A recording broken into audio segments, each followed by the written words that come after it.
যুবদল কি রাজপথ ছেড়ে চলে গিয়েছে?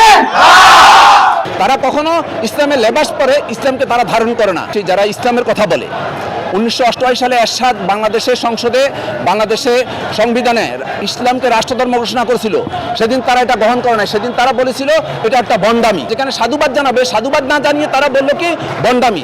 তারা কখনো ইসলামের লেবাস পরে ইসলামকে তারা ধারণ করে না। এবারও নির্বাচনের আগে আমরা শুনেছি তারা যে মার্কিন যুক্তরাষ্ট্র সহ পশ্চিমা রাষ্ট্রগুলোর সাথে যখন বৈঠক করেছিল, তারা তখন বলেছিল যে আমরা শরিয়া আইনে বিশ্বাসী না, আমরা চলমান যে বাংলাদেশের গতানুগতিক যে আইন আছে সেই আইনেই আমরা রাষ্ট্র পরিচালনা করবো। দেশবিরোধী একটি শক্তি সেই রূপেই তাদের প্রেতাত্মা হিসাবে, পেশিবাদের প্রেতাত্মার মতো মনে হচ্ছে যেন পেশিবাদের প্রেতাত্মা হিসাবে তারা পুনর্জন্ম নিয়েছে। তারা সেই ভাষাগুলো প্রয়োগ করতেছে।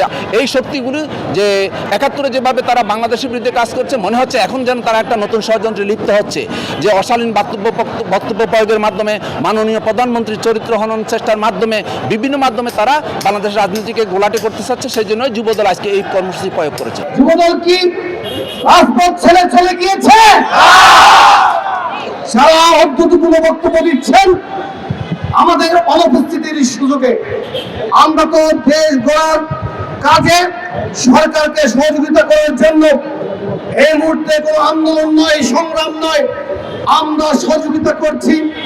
এই জন্য গঠনমূলক কাজে আমরা আমাদের নেতা কর্মীদেরকে নিয়োজিত রাখছি।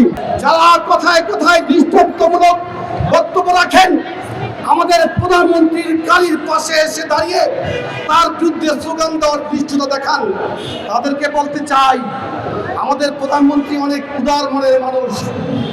আপাতত তিনি আপনাদের বিরুদ্ধে আমাদেরকে কিছু বলেননি, তিনি হয়তো ভবিষ্যতেও বলবেন না, কিন্তু আমরা কিন্তু সবসময় সহ্য করব।